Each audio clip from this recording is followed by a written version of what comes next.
as boas-vindas neste dia de sábado de sol. E para começar então a escola sabatina, nós vamos entoar o hino 346, que tem como o título Cristãos Despertai. É um hino que nos dá a força para sermos corajosos, para não termos vergonha em mostrar quem verdadeiramente somos cristãos e mostrar que temos Jesus ao nosso lado. E devemos então despertar para mostrar verdadeiramente quem somos cristãos.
Vamos orar.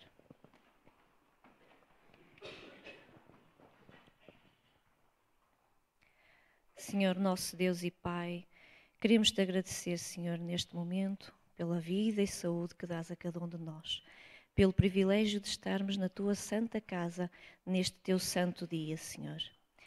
E queremos também agora, Paizinho, te pedir humildemente que nos venhas dar a compreensão necessária para que a gente possa entender o estudo desta lição tão importante para os nossos dias, Pai. Fica com cada um de nós, Senhor. Abençoa-nos neste dia de sábado. É o que te pedimos e te agradecemos em nome de Jesus. Amém, Senhor.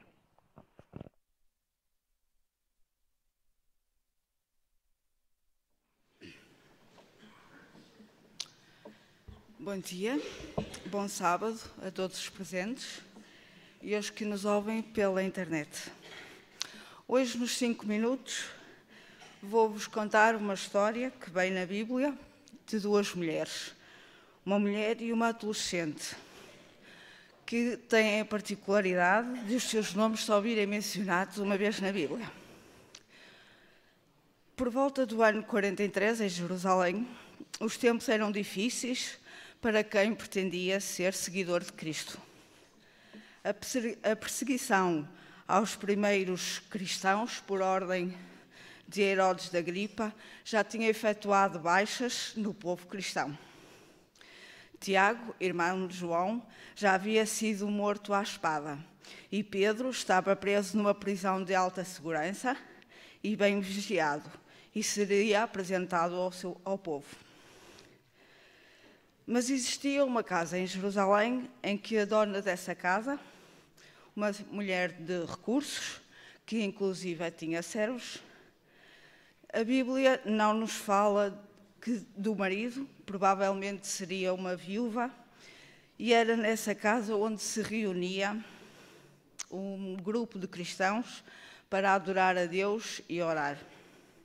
Essa casa era a de Maria, a mãe de João Marcos. E apesar dos riscos envolvidos por causa das perseguições, Maria abria corajosamente as portas do seu lar para orarem. E o principal objetivo naquela altura era a libertação de Pedro da prisão, porque eles temiam que lhe acontecesse a mesma coisa que a Tiago.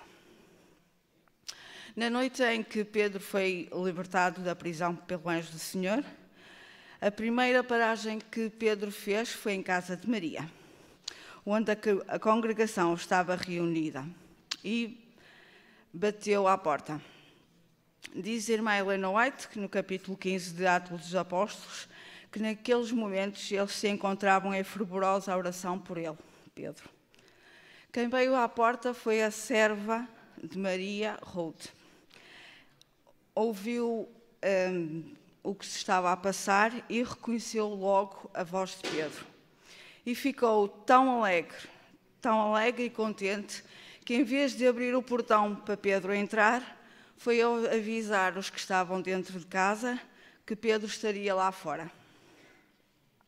No livro da Redenção, a Helena White também nos diz que os irmãos pensavam que provavelmente Rhodes estaria louca, mas ela persistia em afirmar que era assim, que era Pedro que estava lá fora ao portão. Então vieram todos cá fora e puderam constatar que realmente Pedro estava livre e estava à porta. Pensei qual teria sido o primeiro pensamento de Rhodes quando viu Pedro ao portão. Ela deverá ter pensado: as orações foram ouvidas por Deus. Pedro está aqui, Deus ouviu-nos. Apesar dos cristãos não terem acreditado à primeira vez na novidade que Rhodes trazia, eles foram confirmar para ver. Rhodes, desde o início, não duvidou no que estava a ver. Estava emocionada, sabia que tinha fé em Deus e que ele iria ouvir as orações da congregação. Jesus deixou-nos uma promessa, que ouviria as orações de seus filhos. Isto ele nos diz em João 14, 13 e 14. Eu vou ler na versão o livro e diz assim: podem pedir-lhe tudo em meu nome, que eu farei. Por isso contribuirá para a glória do Pai, por causa daquilo que eu, o Filho, farei por vocês. Se pedirem qualquer coisa em meu nome, eu farei. Então, por estas palavras que Jesus proferiu, devemos orar a respeito de tudo. Paulo, também na carta que escreveu aos Filipenses, em 4:6, diz: não alimentem preocupações, seja pelo que for, mas antes apresentem os vossos cuidados em oração e súplicas perante Deus, e ponham todas as vossas necessidades, sem esquecer de lhes expressar o vosso agradecimento. Devíamos o nosso estilo de vida, devemos fazer o hábito de que David tinha. E ele, no Salmo 55, 17, diz: orarei de manhã, a meio do dia e à noite, suplicando em voz alta, e ele me responderá. Também deveríamos seguir o exemplo de Jesus. Jesus orava por longos períodos, em especial quando tinha que fazer decisões.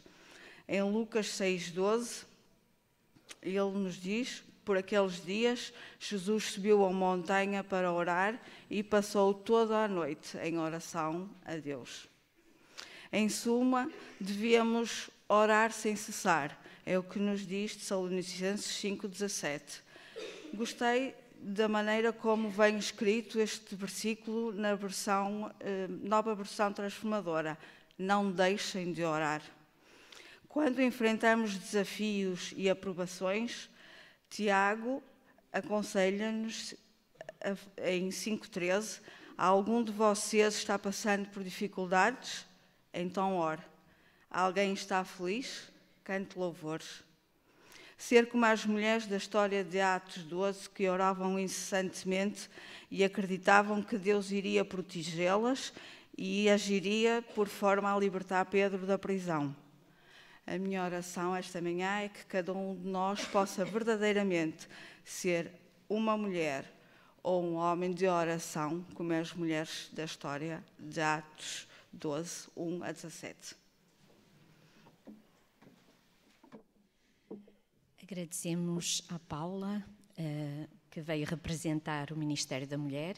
Hoje é o Dia das Senhoras e, portanto, agradecemos este contributo à Escola Sabatina que nos trouxe esta reflexão e, sem dúvida, em todo momento, louvai e agradecei.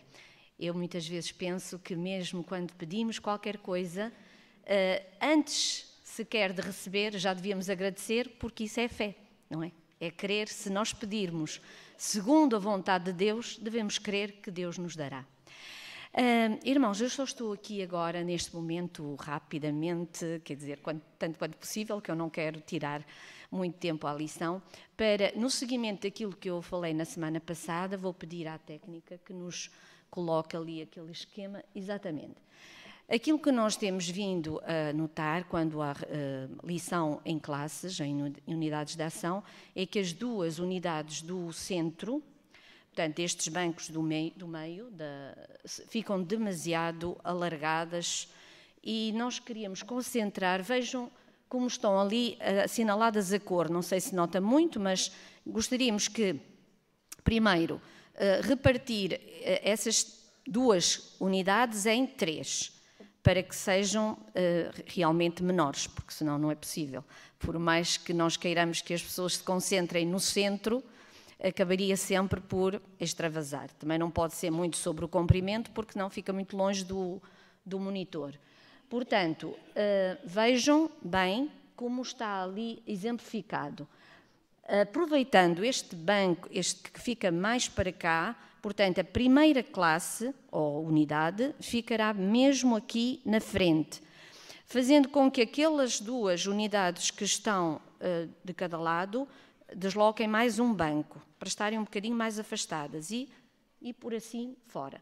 Se vocês veem ali escrito 11 e 10, serão as duas que vão para a capela lá de baixo. Mas não é para passarem a lição, é mais para se concentrarem nesse local, tanto antes de ir para a capela, como nos dias de lição em geral, para poderem ter alguns momentos, fazer uma oração antes da lição começar.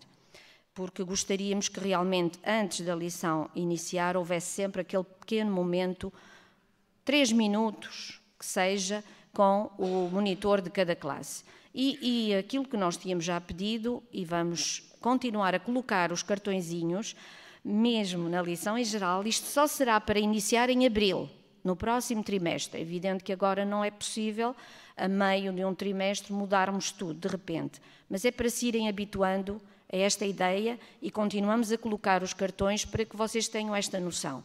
Portanto, estas unidades aqui vão recuar um bocadinho, a de lá de trás também vai avançar um bocadinho para ficarem em decalagem, não é? Em relação às do meio e poder-se fazer tudo com ordem e com decência e tudo com muita calma. Pedimos também, volto a reiterar, já falei disso 2 vezes, vou voltar a dizer, se for possível, se não vos for muito incómodo, gostaríamos que no início da escola sabatina já estivessem no lugar da vossa unidade. E depois da classe, depois da lição, então podem-se levantar àquele momento em que a direção entra e vocês podem se dirigir para o lugar que mais gostam de estar, para durante o culto, os momentos de louvor e durante o culto estarem onde gostam. Mas quando vêm para a escola sabatina, dirigirem-se logo para o vosso local de lição, certo? E assim também as 2 unidades que se reúnem lá embaixo poderão reunir-se ali nos 2 bancos de trás de cada lado. Pode ser? Contamos convosco e com o vosso sentido de disciplina e de alegria no Senhor. Então, agora, neste momento, vamos convidar o nosso pastor que nos vai dirigir na lição em geral.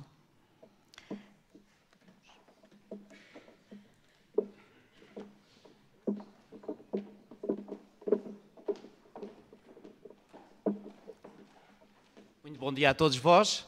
É um privilégio poder estar convosco para a recapitulação desta lição, que eu me lembro, acho que é a primeira vez, não é? Que estou aqui a recapitular uma lição em conjunto. Bom, embora hoje seja o Dia das Senhoras, como foi dito, não confundam a ideologia de género que não existe aqui. Bom, eu creio que a razão pela qual a irmã Raquel me pediu para passar esta lição é que o assunto talvez seja percebido por alguns, digo bem, percebido por alguns como um tema um bocadinho difícil, mas na realidade não é. Bom, eu sei que o tempo não é muito e aqueles irmãos que tiverem eventualmente mais interesse em aprofundar este tema podem ir ao YouTube, ao canal O Tempo Final e poderão ver aí a explanação que eu e o irmão Filipe Reis demos desta lição. Foi somente 1h45, porque ali sentimos à vontade e, portanto, não vou conseguir dizer em meia hora aquilo que disse numa 1h45. Mas eu vou resumir e aquilo que eu quero essencialmente que os irmãos compreendam é as linhas-chave para nós compreendermos Apocalipse 13. Abram as vossas Bíblias em Apocalipse, em primeiro lugar, capítulo 12, versículo 17.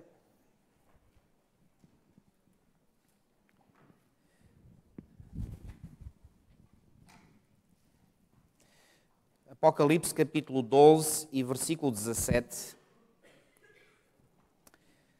Sabem que todo o capítulo 12 é, por assim dizer, a história do grande conflito condensada, ou seja, de forma reduzida.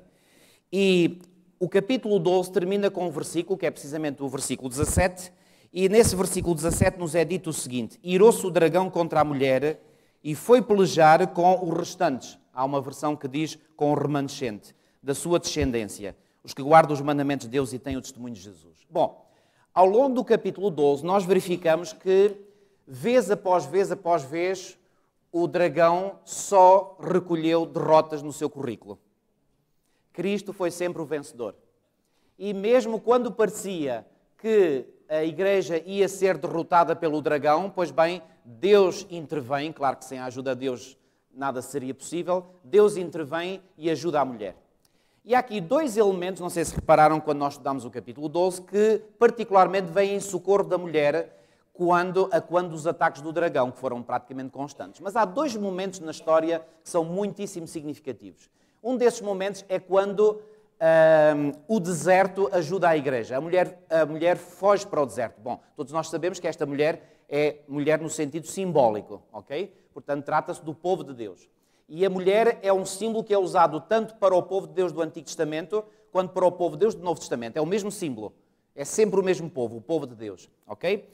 Então, houve um momento em que é o deserto que ajuda a mulher. Sabemos que esse deserto não é propriamente um deserto literal, mas é um deserto em termos humanos, ou seja, um local muitíssimo pouco habitado ou nada habitado.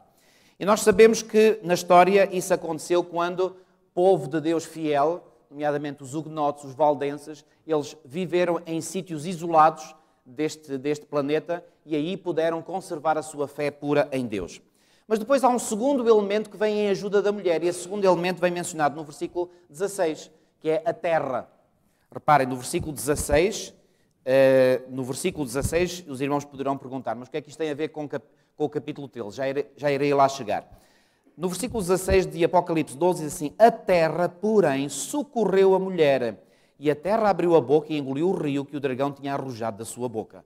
Reparem bem, sabem que rio, águas, etc., tem um significado muito simbólico. Segundo Apocalipse 17:15, os irmãos sabem qual é o significado. Significa o quê? Povos, nações, multidões e línguas. Então quer dizer que o dragão usou povos, nações, multidões e rios, ou seja, quase parecia a cheia de um rio, para atacar a mulher. Mas diz que a terra abriu a sua boca e engoliu, digamos, esse rio. Bom, isto é tudo linguagem simbólica. O que é que isto na prática significa? Significa que Deus conduziu o seu povo para um local onde a influência do rio não se fazia mais sentir. Ou seja, não havia praticamente pessoas nenhumas.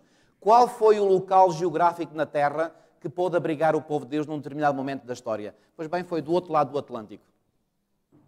Muitos cristãos fugiram aqui da Europa para o outro lado do Atlântico e foram para um território da América do Norte. Ok?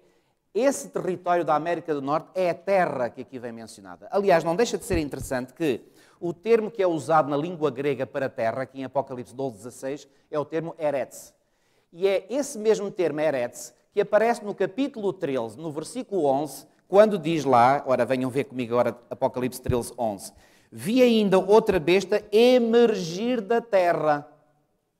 Reparem, a terra é o local geográfico onde vai emergir a besta. Besta, em linguagem profética, significa um império, um reino, uma nação.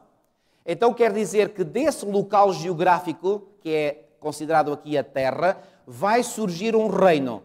Reparem, a terra e a besta não são propriamente a mesma entidade. A terra é o local onde a besta emerge. E a besta é a nação. Que nação é que veio a emergir daí? Os Estados Unidos da América.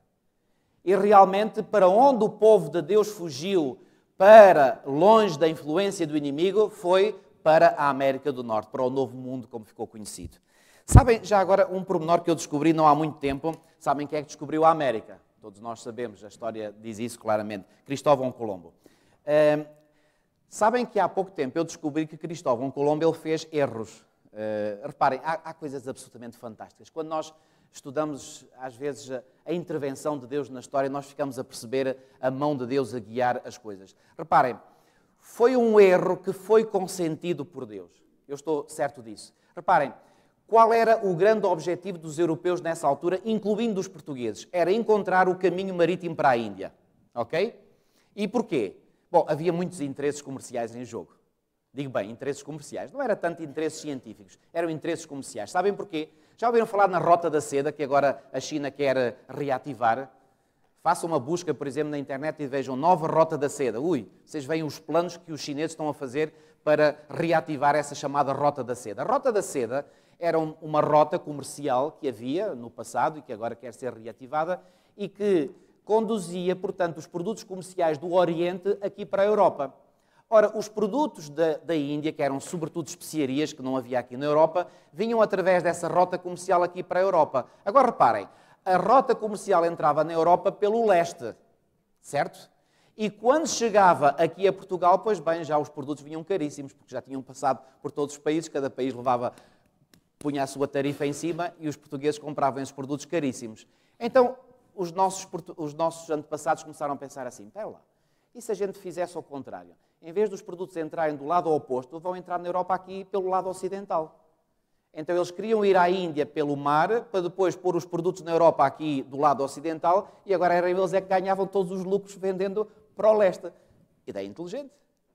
Então, mas não eram só os portugueses, havia outros povos que também queriam, entre eles o Cristóvão Colombo, que fez essa viagem ao serviço dos reis de Espanha.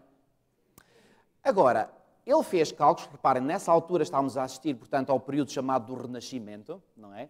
E então, o que é que acontecia? Havia muitas pessoas que já estavam a estudar mais a geografia, a astronomia, etc. E então sabiam que do lado lá do Atlântico, pois bem, imaginaram que a Terra era redonda, Cristóvão Colombo partiu para a sua viagem já tendo essa certeza, e ele pensou, se eu fizer uma viagem pelo Atlântico fora, eu vou chegar à Índia. E ele não imaginava que, não só, ele pensava que, digamos, a distância para a Índia fosse a distância que é aqui da Europa para a América do Norte. Ele não imaginava sequer que existia a América do Norte e nem imaginava que para além da América do Norte existia um oceano ainda maior, o Oceano Pacífico. Ele não sabia nada disso. Então ele pôs-se a caminho pelo mar. E quando ele chegou às costas orientais do continente americano, ele pensou ter chegado à Índia. É por essa razão que, ao verem lá indivíduos indígenas de lá, eles chamaram a eles quê? Índios. Porque pensavam, são os habitantes da Índia, vamos chamar índios. Ainda hoje são chamados índios. Agora, reparem, com esta descoberta, abriu-se as portas para aqueles que estavam a ser perseguidos na Europa poderem ir para o outro lado. E aí eles encontraram realmente uma terra com liberdade, onde puderam criar uma nação. E realmente a história dos Estados Unidos é uma história absolutamente fantástica. Agora, reparem, vai ser precisamente nesta terra, ou seja, nesta parte geográfica do planeta, que vai agora começar, digamos, este remanescente final. Este remanescente final tem 4 características. 2 estão mencionadas no próprio versículo 17. Guarda os mandamentos de Deus e tem o testemunho de Jesus, que é, como nós sabemos, segundo Apocalipse 19:10, o Espírito de Profecia. Mas há 2 características mais que este remanescente possui que está no contexto desta passagem. Uma é que este remanescente só poderia aparecer depois de ter sido esgotado o período profético mencionado no versículo 14. E no versículo 14 é mencionado o período profético de um lugar, um tempo, tempos e metade de um tempo. Bom, não vou aqui entrar em detalhes, os irmãos sabem que este tempo profético se esgotou em 1798. Ora, então isto quer dizer que o remanescente mencionado no versículo 17 escutem bem, não poderia aparecer na cena da história antes de 1798. Só poderia aparecer na cena da história após 1798. E onde é que o remanescente iria aparecer? Na Terra, ou seja, lá, na América do Norte. Que movimento religioso é que surgiu após 1798, nos Estados Unidos da América, a ensinar os mandamentos de Deus e ter o testemunho de Jesus no seu seio? Quando nós aplicamos estas 4 características, irmãos, desculpem eu ser honesto, isto parece quase deselegante para quem nos esteja a ouvir e não seja da nossa igreja, mas nós somos obrigados a concluir que quando nós aplicamos estes 4 critérios bíblicos, não é inventado por ninguém, bíblicos, a única denominação religiosa que passa no teste é a Igreja Adventista do Sétimo Dia. Não há outra. Procurem, façam a busca. Eu desafio-os a fazerem a busca, vocês não irão encontrar. Vocês dirão, espera lá, pastor, espera lá. Então, as igrejas protestantes não estão incluídas. Não, porque todas elas surgiram antes de 1798. A maior parte delas surgiu na Europa. Portanto, já estão excluídas. Espera lá. Então, e os Mormons? Os Mormons surgiram depois de 1798 e surgiram nos Estados Unidos da América. É verdade. Já agora, outro grupo religioso, as testemunhas, surgiram nos Estados Unidos da América igualmente e depois de 1798. Mas, quer um grupo, quer o outro, clamam que têm o Espírito por si no seu seio. Agora vamos fazer aqui um teste muito simples. E o teste é o seguinte: se é verdade, vamos assumir que é verdade que eles têm o Espírito por si no seu seio.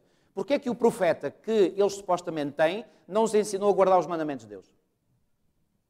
Esta é a grande questão que eu gostaria de ver respondida. E se esse profeta que clamam ter no seu seio não os ensinou a guardar os mandamentos de Deus, o que é que nós podemos concluir em relação a esse profeta? Que é um profeta falso. Ponto final, parágrafo. Está resolvida a questão.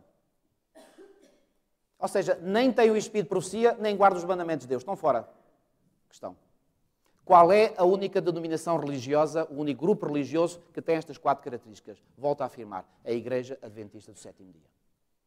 E agora a grande questão que se coloca é: o versículo 17 diz que o dragão irá fazer guerra contra este remanescente, que já identificamos. A grande questão agora, escutem bem, é como é que o dragão irá fazer guerra contra esse remanescente? Já sabemos que ele vai fazer. Agora a grande questão é como? Como é que irá fazer? Sabem onde é que está a resposta a esta pergunta, como é que o dragão irá fazer guerra a este remanescente? A resposta vem no capítulo 13.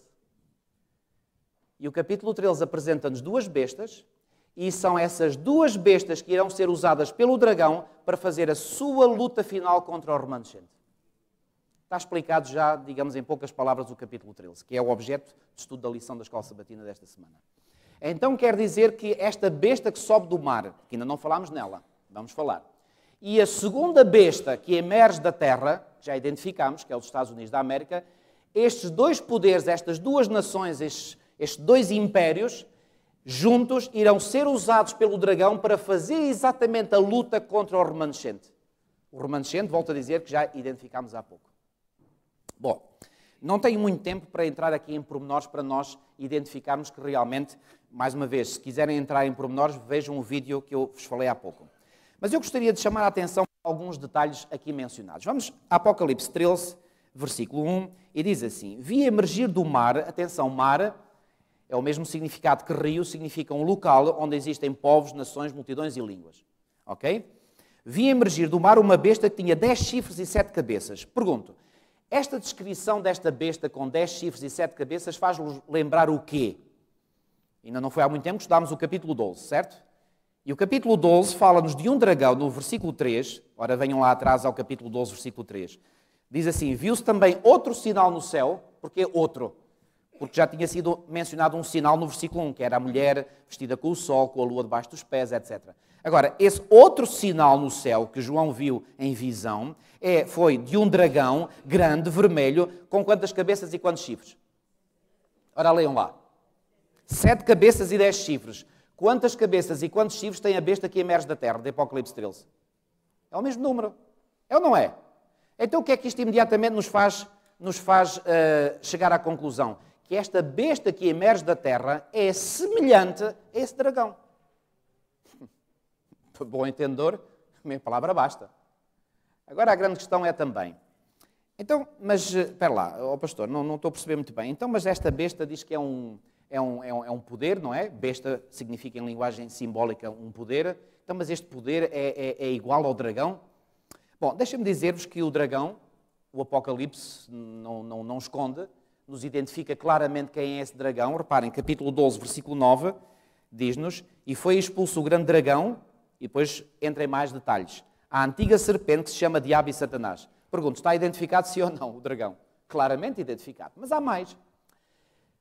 Quando nós estudamos em detalhe os primeiros versículos do capítulo 12, vimos que o dragão, reparem, no versículo 4, aliás, versículo 4, exatamente, na segunda parte diz assim, vou ler todo o versículo, a sua cauda arrastava a terça parte das estrelas do céu, as quais lançou para a terra, e o dragão se deteve em frente da mulher que estava para dar à luz. Entenda-se que aqui esta mulher é o povo de Deus. Quem era o povo de Deus até Jesus nascer? Era o povo de Israel. Onde é que nasceu Jesus? Precisamente no povo de Israel. Lembram-se daquele diálogo que Jesus teve com a mulher samaritana junto ao poço de Jacó? E a determinado momento Jesus diz assim, olha, a salvação vem dos judeus. Porquê que Jesus disse à mulher samaritana que a salvação vem dos judeus? Bom, a salvação vem de quem? Não disse Pedro em Atos 4,12 que nenhum outro nome foi dado entre os homens pelo qual importa que sejamos salvos, e esse nome é o nome de Jesus? Então como é que nós podemos entender a resposta que Jesus deu à mulher samaritana, a salvação vem dos judeus? Muito simples. É que foi nos judeus, ou entre o povo judeu, que nasceu o Salvador. Tão simples quanto isso. Então, esta mulher que estava para dar à luz não é Maria, como os católicos afirmam. Reparem, Maria nunca andou vestida do sol, nem com a lua debaixo dos pés. Isto é claramente um símbolo. Esta mulher refere-se ao povo de Deus, ao povo de Israel, aos judeus, onde Jesus nasceu. E agora reparem, diz assim, o dragão se deteve em frente da mulher que estava para dar à luz a fim de lhe devorar o filho quando nascesse. E eu pergunto, o que é que o dragão fez de concreto para dar cabo de Jesus quando ele nasceu? Será que ele fez alguma coisa para dar cabo de Jesus quando ele nasceu, sim ou não? O que é que aconteceu? Diga, irmão. Usou Herodes, exatamente. Usou Herodes. Pergunto, quem era Herodes? Quem era Herodes? Será que ele tinha poder, sim ou não? Tinha. E quem é que lhe dava esse poder? Sabem quem? O Império Romano. Ele era um governante romano. Então, sabem, Satanás vai usar um poder, ou melhor, um representante desse poder, que é o poder romano, vai usar esse homem, Herodes, e esse relato vem em Mateus capítulo 2, para, através de Herodes, conseguir quê? Aniquilar Jesus. Sabem qual foi o decreto que ele emitiu? Qual foi? Matar todas as crianças do sexo masculino de 2 anos para baixo em Belém e arredores. Porque ele ouviu, através dos magos, que o futuro rei de Israel iria nascer em Belém. Ele disse, o futuro rei? Quem é este competidor que agora quer vir pôr em causa o meu reino? E então, o que é que ele faz? Ele não sabia onde é que estava esse futuro rei, então, para se garantir que se livrava desse rei, decreto de morte para todas as crianças de 2 anos para baixo. É claro, nós sabemos como é que Deus interviu. Em sonho apareceu a José: José, tens que ir embora, rapidamente. Eu posso imaginar, à meia da noite, eles lá a fazerem preparação, a albardarem o burro, Maria vai para cima do burro com o bebê, e lá vão eles de noite a fugir. E quando esse decreto de morte se executa, Jesus já ia a caminho do Egito. Esta foi a tentativa que o dragão fez para acabar com Jesus, usando um poder civil. Então reparem, e na lição desta semana vem claramente aqui referido uma citação de Ellen White, onde ela diz, não vou agora ler só para poupar tempo, onde ela diz, os irmãos devem se recordar, que o dragão, embora represente Satanás numa primeira instância, numa segunda instância representa também o poder romano de Roma pagã. Porque foi o poder de Roma pagã, repito, que foi usado por Satanás para matar a Jesus. Então, quando nós vemos aqui a descrição da besta, nós podemos, que é semelhante ao dragão, então esta besta é em tudo semelhante ao poder romano. Parem, isto é só fazer um jogo de lógica e ir aqui ao texto e ver claramente o que é que o texto diz. Mas mais, as semelhanças desta besta não ficam por aqui. Ela é semelhante, tem muitos comparsas. Olhem aqui. Um outro comparsa desta besta, versículo 2, diz assim: a besta que vi era semelhante a leopardo. Ou seja, não só ela era semelhante ao dragão, porque tinha 7 cabeças e 10 chifres, mas também era semelhante ao leopardo. Mas tinha pés como de urso e boca como de leão. Leopardo, urso, leão, isto faz-vos lembrar uma coisa? Daniel 7. Em Daniel 7 não temos um leão, não temos um urso, não temos um leopardo e depois aparece lá um dragão, que Daniel nem consegue encontrar palavras para descrever o bicho, que o bicho era horrível. E faço ideia, se algum de nós sonha com um bicho destes, apanha um pesadelo terrível, não é? Eu posso imaginar o medo que Daniel sentiu durante a visão. E a besta era tão feia, tão horrenda, que ele nem conseguiu arranjar um nome. Mas nós podemos dizer que talvez o nome mais apropriado para essa besta, que ele não especificou pelo nome, seja dragão. Reparem, em Daniel 7 nós temos uma sequência cronológica. Reparem, temos o leão em primeiro lugar, depois nós temos o urso, e depois temos o leopardo e por fim o dragão. Já repararam qual é a sequência que vem aqui mencionada em Apocalipse 13, 1 e 2? Primeiro diz que a besta é semelhante ao dragão, porque tem 7 cabeças e 10 chifres. Primeiro vem mencionado o dragão. A seguir vem mencionado o quê? Vem mencionado o leopardo. A seguir vem mencionado o urso. E finalmente vem mencionado o leão. Exatamente na ordem inversa a Daniel 7. E uma pergunta que se poderá colocar é: porquê que João inverte? Muito simples. É que no tempo de Daniel estava a ver no tempo de que império? No tempo do Império de Babilónia. E olhando para a frente, para o futuro, o que é que ele estava a ver? Babilónia, que era quando ele vivia. A seguir a Babilónia iria vir o império representado pelo urso, que era o Império Medo-Persa. Depois viria a aparecer o império representado pelo leopardo, que é a Grécia. E finalmente apareceria um reino representado por esse dragão terrível, que seria Roma. Mas agora João está a viver no tempo de que império? No tempo do Império Romano. Então ele olha para trás, para o passado, e qual é a nação que ele vê imediatamente antes de Roma? Vê a Grécia, que é o leopardo. Bom, vê o dragão, que é Roma, depois vê o leopardo, que é a Grécia, depois vê o urso e depois vê o leão. Na sequência inversa.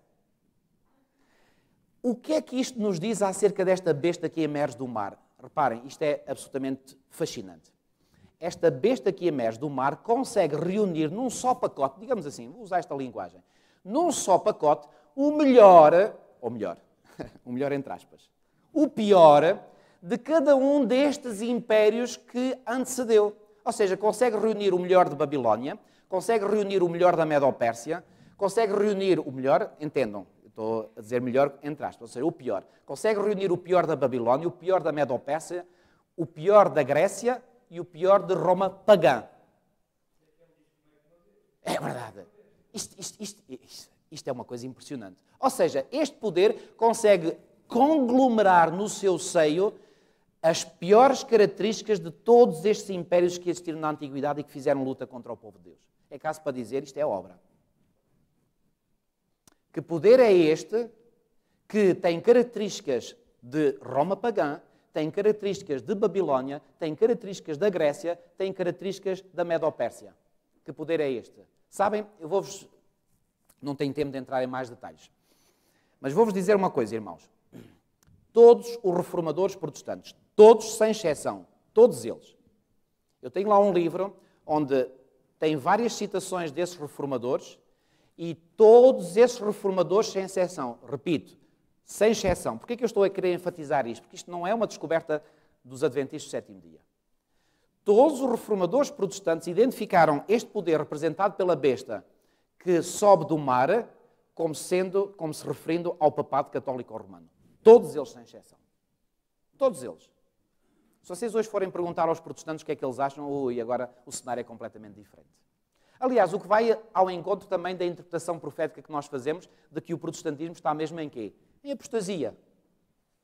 Hoje é quase, digamos, é quase uma heresia dizer-se nos meios protestantes que esta besta é Roma. Aquilo... Eu senti na pele, quando eu e a Milu fizemos um curso de evangelismo na Califórnia, no ano 2003, andámos a fazer muito trabalho porta em porta, e andávamos aos pares, 2 em 2, como a Bíblia recomenda, e então, batendo lá à porta de um senhor que vinha descobrir que ele era batista, sabem que a Igreja Batista é uma das mais influentes nos Estados Unidos, os batistas do Sul. Embora sejam chamados batistas do Sul, porque a sua zona de maior influência fica nos Estados do Sul, dos Estados Unidos, eles estão espalhados um pouco por todos os Estados Unidos. E então eu descobri que esse senhor era não só batista, mas era monitor da escola dominical, o equivalente ao monitor da escola sabatina. E na conversa ele começou a querer saber quem nós éramos. E nós estávamos a rodear a questão, porque nos tinham ensinado, e muito bem, não vou agora entrar por aí, que nós não nos deveríamos identificar logo. Porque se nos identificássemos logo, isso iria criar logo anticorpos. Mas ele estava ali a querer, e depois ele pediu-me, olha, mostre-me lá a sua Bíblia. Eu percebi logo o que é que ele queria. Queria ver se a minha versão era a tradução do Novo Mundo. Sabem quem é que usa a tradução do Novo Mundo? As testemunhas. E quando ele viu que não era, ele ainda ficou mais indignado. Olha, mas vocês acreditam que Jesus é Deus? Claro, com certeza. E os testemunhas não acreditam. Ele ficou muito admirado. Sabe onde é que ele nos pegou? Foi quando ele me perguntou, e aí eu devia ter segurado a minha boca e não consegui, quando ele me perguntou, quem é que vocês acham que é o anticristo?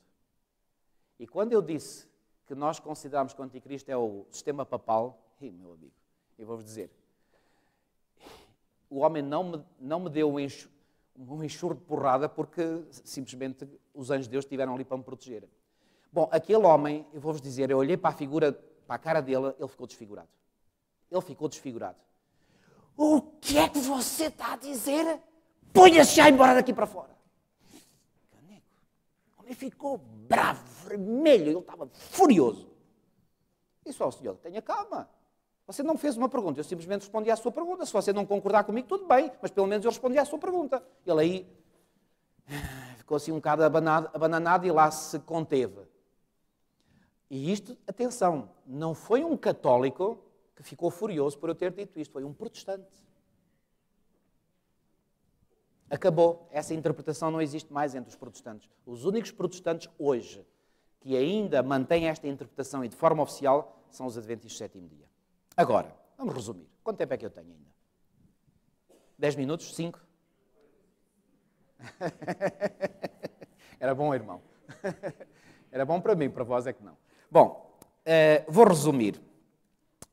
O que é que aparece esta segunda besta aqui a fazer que nós identificamos como sendo os Estados Unidos? Pois bem, a profecia nos indica que os Estados Unidos, e particularmente o braço religioso dos Estados Unidos da América, que é o protestantismo, vai fazer com que todo o mundo adore quem? A besta. Qual besta? A primeira. Reparem, isto é um paradoxo total. Como é que uma nação que foi criada ou foi fundada com pessoas que fugiram da Europa, e fugiram da Europa exatamente por causa da perseguição papal que era feita aos verdadeiros crentes, como é que esta nação se desenvolve a tal ponto de agora se virar a favor do papado católico romano e contra aqueles que são o povo de Deus? Mas isto vai acontecer nos Estados Unidos. E os adventistas andam a pregar isto desde o século XIX. Bom, digo-vos uma coisa, quando os adventistas chegaram a esta interpretação, e já agora, os primórdios desta interpretação não surgiram antes dos adventistas. Ainda foi entre alguns protestantes que esta interpretação surgiu e se consolidou. Depois os adventistas, claro, adaptaram, estudando a Bíblia e estudando a fundo, chegaram à conclusão que esta interpretação fazia todo o sentido, era lógica. Quando os adventistas diziam no século XIX que os Estados Unidos iriam agir como agiriam, sabe qual foi a resposta? Os outros concidadãos americanos, e vocês adventistas estão loucos da cabeça. A nação americana um dia vai apoiar a Igreja Católica Romana? Bom, isso era uma heresia no século XIX. Mais, até vos digo mais. No início dos anos 60, quando eu nasci, no início dos anos 60, o então, digamos, Congresso, ou melhor, houve uma proposta de um senador, ou um congressista, já não me recordo, que fez uma proposta ao Senado, ao Congresso dos Estados Unidos, para que os Estados Unidos, como nação, enviasse um representante seu, um embaixador, para a chamada Santa Sé. Quando essa proposta foi apresentada, digo-vos, aquilo provocou um tumulto tão grande, que aquilo foi imediatamente abafado, como quem diz, acabou, retirei o que disse. Estamos no início dos anos 60, 1960. E porquê que houve esse tumulto? Nem sequer passava pela cabeça da maioria dos senadores e congressistas norte-americanos que os Estados Unidos, nação protestante por excelência, pudessem enviar um representante seu para o catolicismo. Nem lhe passava pela cabeça. Há quantos anos isto foi, irmãos? Há 50 e tal anos. Mas sabem, não foi preciso esperar 50 e tal anos, foi só preciso esperar cerca de 20 e poucos anos. Porque em 1984, já sob a presidência do presidente Ronald Reagan, em 1984, enviou um representante, um diplomata americano, a representar os Estados Unidos da América para o Vaticano e praticamente não houve uma voz que se levantasse contra. E eu pergunto, a coisa mudou? Mudou. E sabe o que é que ajudou a mudar isso? Já agora um detalhe histórico só. É que no início dos anos 60 começou também uma outra coisa muito importante na história da Igreja Romana, o Segundo Concílio do Vaticano. E no Segundo Concílio do Vaticano, Roma não mudou na essência, mas mudou radicalmente na forma. Fez como é que se chama aquela expressão? Facelift. Fez uma operação de cosmética, para dizer em bom português. Uma operação de cosmética. E a partir daí, pela primeira vez, em vez de chamar aos protestantes hereges, sabem como é que passaram a chamar os nossos irmãos afastados? Já soa melhor. Nossos irmãos afastados já é mais pomposo, mais bonito, mais atraente. E os nossos irmãos afastados ficaram tão contentes com esta mudança em Roma que começaram a ter contactos com Roma e começou um diálogo ecuménico muito profundo. Resultado, 20 anos depois a coisa estava completamente mudada. Hoje, 2019, irmãos, temos mais do que razões para acreditar que a profecia de Apocalipse 13 está a cumprir-se diante dos nossos olhos. A grande questão com que eu quero terminar é esta. Será que vai ser fácil para o povo de Deus ter no seu encalço dois grandes poderes mundiais a lutar contra eles? Reparem, estamos a falar do maior poder religioso da história, que é o Papado Católico Romano, e estamos a falar da maior superpotência hoje, militar e política e económica do mundo, que é os Estados Unidos da América. Agora imaginem estes dois grandes poderes, terríveis poderes, em aliança e a fazerem guerra contra o povo de Deus. Vai ser fácil? Não vai. Vai haver sobreviventes? Esta é a boa notícia. Vai. Sabem quem são esses sobreviventes? Os 144 mil mencionados logo a seguir ao capítulo 13 do Apocalipse. É o que iremos estudar para a próxima semana. Deus vos abençoe.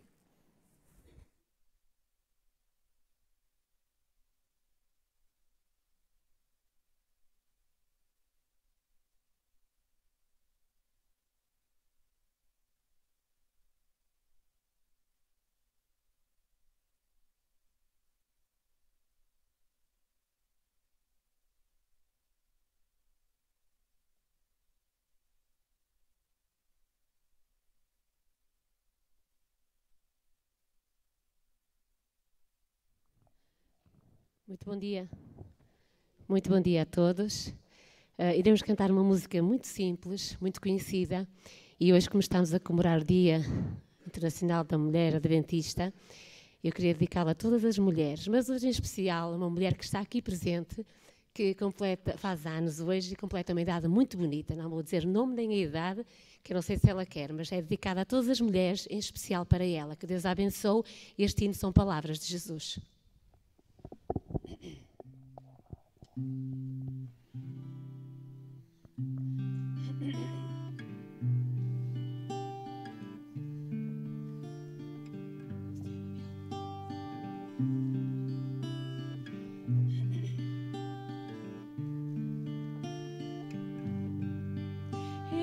minha paz eu vos dou,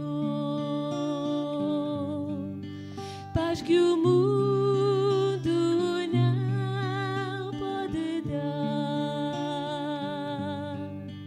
paz que o mundo não pode compreender, para se dar, para viver. Esta minha paz eu vos dou.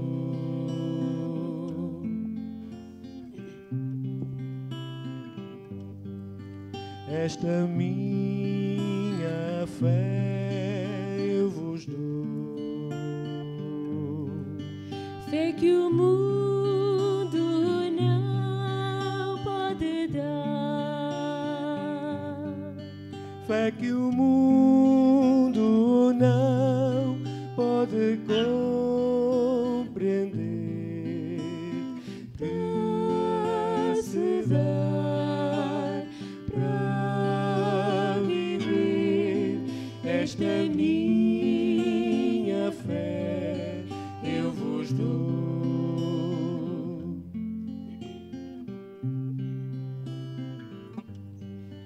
este meu amor eu vos dou, amor que o mundo não pode dar,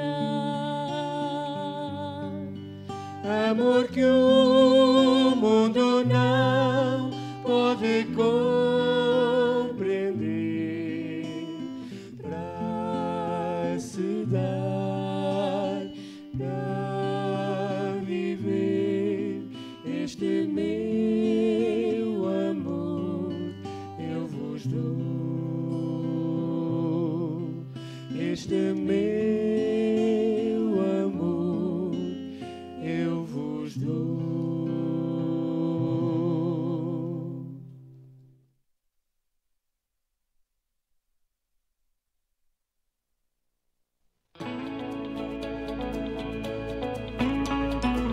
Last year. No ano passado tive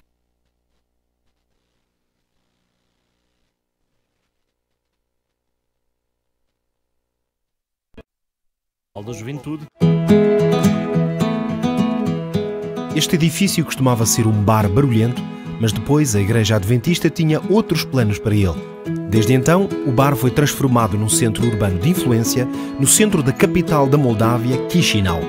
As suas ofertas generosas para a missão global ajudam a apoiar este centro que oferece oportunidades de mudança de vida nesta comunidade.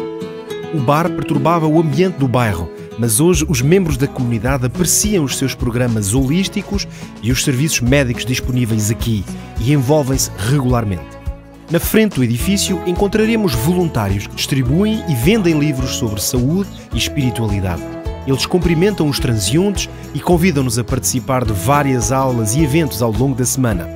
A maioria dos voluntários provém de diferentes antecedentes religiosos, mas eles acreditam totalmente no trabalho que os adventistas estão a fazer neste bairro. Há dias em que eles até se deslocam aos apartamentos vizinhos para convidar os residentes a participarem dos programas semanais. Hoje, Svetlana, uma pioneira da missão global, está a dar uma aula de exercício físico lá fora. As pessoas estão sempre a aparecer e desfrutam das muitas atividades diferentes do centro, como é o caso dos grupos de canto às quintas-feiras. Depois de fazerem alongamentos e de se exercitarem, os visitantes vão para dentro para se juntarem a outro grupo que está a aprender a fazer uma alimentação saudável.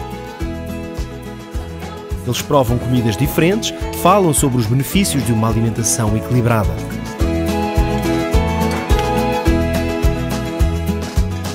Durante o dia, este edifício também funciona como consultório médico e clínica dentária.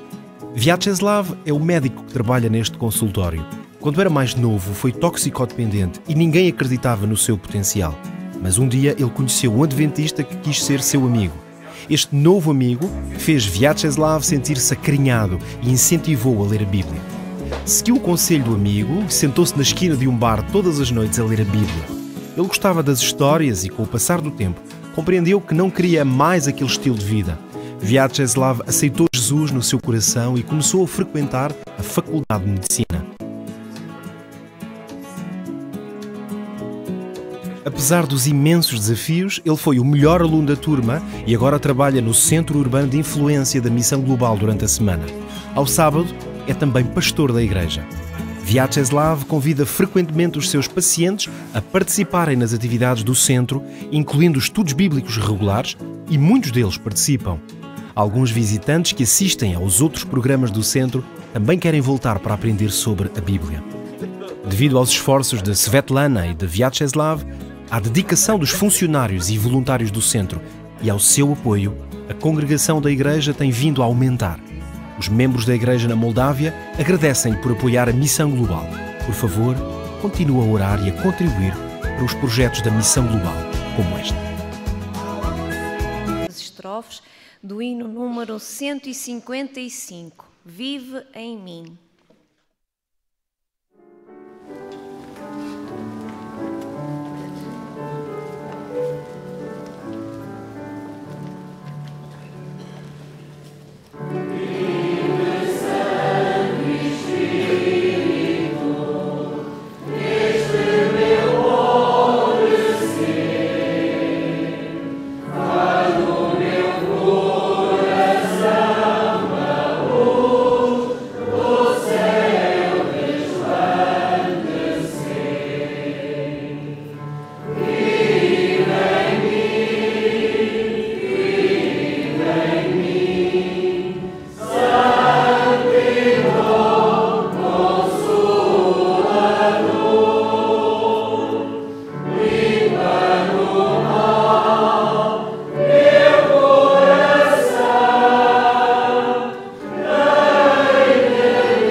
Santo e bondoso Pai, que nos altos céus habitas, graças estamos por esta santa manhã de sábado que estamos a ter. Obrigado pelo sol, obrigado pelas palavras que já ouvimos.